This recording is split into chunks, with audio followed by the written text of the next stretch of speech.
Welcome students. आज हम बात कर लेते हैं advance law of conservation of energy. जैसे कि नाम से जाहिर है कि लॉ जो बनाया गया था law of conservation of energy पे, यानी कि एनर्जी जो है वो हमारे पास कंजर्व रहती है। यानी कि एनर्जी के ये जो लॉ है ये हमें ये स्टेट करता है कि हमारे पास जो एनर्जी है वो कभी भी डिस्ट्रॉय नहीं होती, यानी कि energy can not be destroyed. और इसका ये मतलब है कि एनर्जी जो है वो कभी खत्म नहीं होती, बल्कि वो एक फॉर्म से दूसरी फॉर्म में जो है वो कन्वर्ट हो जाती है। ठीक है, जिससे हमें ये पता चलता है कि वो जो है उसकी जो फॉर्म है वो तो चेंज हो सकती है, यानी कि वो एक फॉर्म से दूसरी फॉर्म में तो चेंज होगी, लेकिन उसकी जो अमाउंट है वो हमेशा सेम रहेगी, यानी कि इनिशियल जो है वो फाइनल के बराबर होगी। जिसे हम ये कहते हैं कि वो जो है उसकी अमाउंट जो है वो कंजर्व रही है, यानी कि टोटल जो एनर्जी है वो हमारे पास कांस्टेंट रहेगी।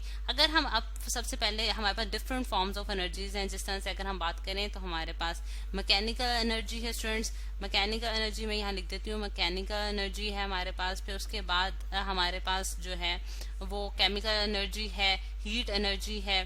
ठीक, और उसके अलावा हमारे पास जो है यहाँ मैं लिख देती हूँ केमिकल एनर्जी, फिर हमारे पास हीट एनर्जी आ जाती है, फिर न्यूक्लियर एनर्जी भी है। इस तरह से हमारे पास एनर्जी की जो है वो वेरियस फॉर्म्स है। फिर इनकी जो है बेसिकली क्या होता है कि इंटर कन्वर्जन हो जाती है, यानी कि एक फॉर्म से दूसरी फॉर्म में कन्वर्ट होती है, लेकिन इन जो एनर्जी, जो टोटल एनर्जी है किसी बॉडी के पास, वो हमेशा जो है वो कंजर्व रहेगी, यानी उसकी अमाउंट जो है वो हमेशा कांस्टेंट रहेगी। अगर हम मैकेनिकल एनर्जी की बात कर लेते हैं फर्स्ट, तो हम देखते हैं कि मैकेनिकल एनर्जी में आगे दो स्प्लिटिंग्स हैं, जिसे हम कहते हैं कि काइनेटिक एनर्जी है और एक हमारे पास पोटेंशियल एनर्जी है। ठीक है, और ये जो काइनेटिक एनर्जी और पोटेंशियल एनर्जी है ये भी बॉडी की जो है वो स्टेट्स पे डिपेंड करती है। जिस तरह से हम जानते हैं कि अगर मोशन में हो कोई बॉडी तो उसके पास जो है वो काइनेटिक एनर्जी होगी, और अगर हम पोटेंशियल एनर्जी की बात करें तो वो हमारे पास वो एनर्जी होती है जो कि बॉडी पोजेस करती है ड्यू टू इट्स पोजिशन। तो यानी कि मैकेनिकल, जिस तरह से नाम से जाहिर है कि यानी कि कोई काम करना, कोई जगह, यानी कि कोई स्टेट की वजह से जो एनर्जी होती है वो हमारे पास मैकेनिकल एनर्जी कहलाती है।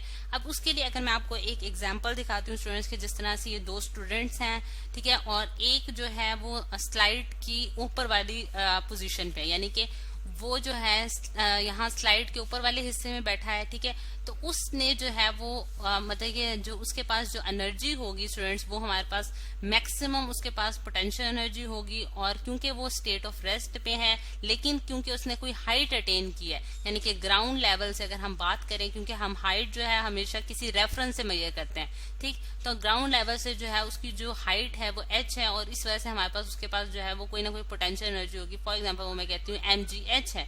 ठीक, और इसी तरह जब वो बॉडी जो है, यानी कि जो दूसरा स्टूडेंट है जिसने येलो कलर की शर्ट पहनी है, वो नीचे मतलब कि उसने स्लाइड करके वो नीचे आ गया है। नीचे जब वो आया है क्योंकि वो मोशन की स्टेट में था, तो इस वजह से उसके पास जो मैक्सिमम एनर्जी है वो काइनेटिक एनर्जी है, यानी कि उसके पास मैक्सिमम एनर्जी कौन सी है स्टूडेंट्स? काइनेटिक एनर्जी है। और जब वो ग्राउंड को टच कर जाएगा तो उस टाइम उसकी पोटेंशियल एनर्जी क्या हो जाएगी? जीरो हो जाएगी, क्योंकि उसके पास कोई हाइट नहीं होगी। और ये क्योंकि स्टेट ऑफ रेस्ट में, इस वजह से इसके पास कोई भी काइनेटिक एनर्जी नहीं होगी, क्योंकि काइनेटिक एनर्जी कौन सी एनर्जी होती है स्टूडेंट्स? जो कि मोशन की वजह से बॉडी अटेन करती है, जिससे हम अगर फॉर्मूला में देखें तो हाफ mv² है। तो v² जो है क्योंकि वेलोसिटी को शो कर रहा है, तो वेलोसिटी इस बॉडी की जीरो है, इस वजह से इसके पास कोई काइनेटिक एनर्जी नहीं है, और लेकिन इसके पास पोटेंशियल एनर्जी है। अब अगर हम देखें तो बेसिकली क्या हो रहा है कि इंटर कन्वर्जन हो रही है काइनेटिक एनर्जी और पोटेंशियल एनर्जी के दरमियान, यानी कि अगर ये वाला स्टूडेंट अगर नीचे आ जाए तो इसके बाद काइनेटिक एनर्जी हो जाएगी, और लेकिन अगर ये वाला स्टूडेंट ऊपर चला जाए तो इसका पोटेंशियल एनर्जी हो जाएगी। तो बेसिकली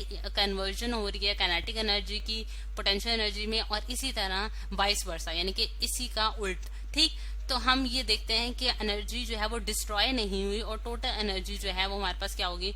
टोटल एनर्जी जो है वो हमारे पास क्या होगी स्टूडेंट्स? वो कांस्टेंट होगी। ठीक है, टोटल एनर्जी हमारे पास क्या होगी? कांस्टेंट। यहाँ मैं लिख भी देती हूँ।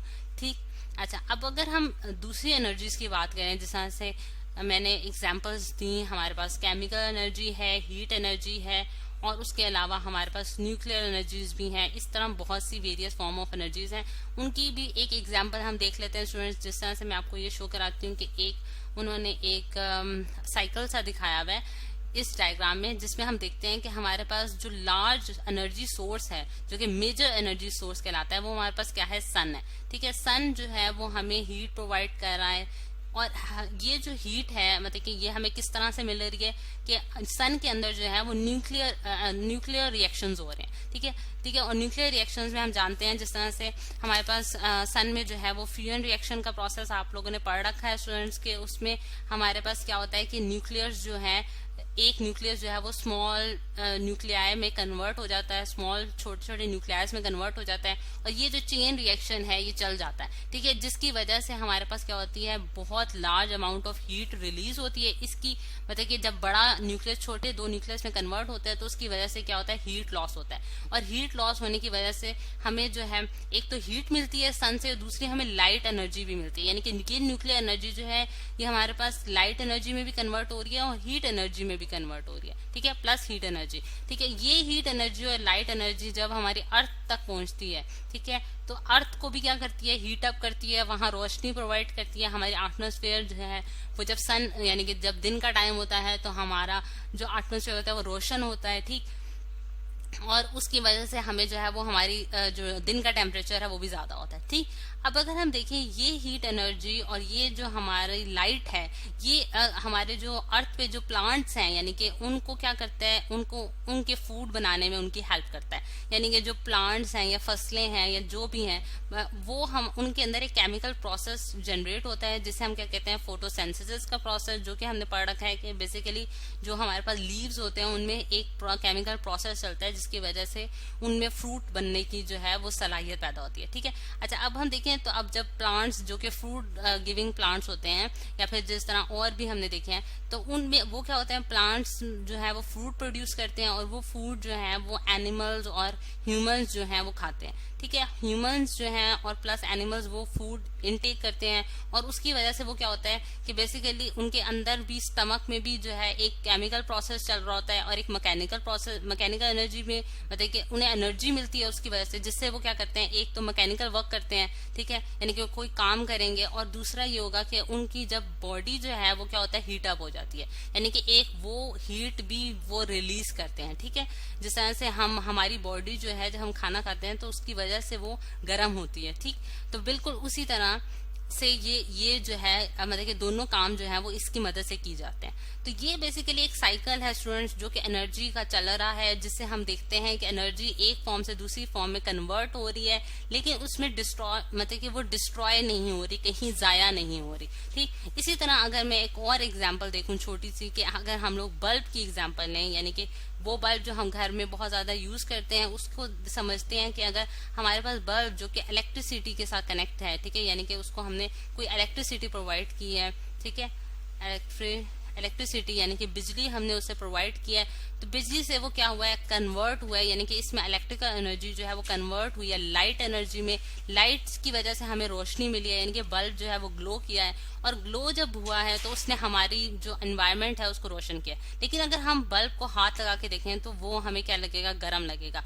यानी कि ये जो इलेक्ट्रिकल एनर्जी थी ये बेसिकली कन्वर्ट हुई हीट एनर्जी और लाइट एनर्जी में, ठीक। तो ये बेसिकली स्टूडेंट्स ये मैं आपको इस तरह से समझाना चाह रही हूँ कि हम देख सकते हैं कि जो हमारे पास एनर्जी है, यानी कि वो चाहे वो हमारे पास इलेक्ट्रिकल एनर्जी हो या दूसरी एनर्जीज हो, वो कन्वर्ट होती है एक फॉर्म से दूसरी फॉर्म में, लेकिन वो डिस्ट्रॉय नहीं होती, यानी कि उनमें कंजर्वेशन का जो लॉ है वो होल्ड करता है ओवरऑल। तो ये है students advance law conservation of energy जो कि आज हमने स्टडी किया।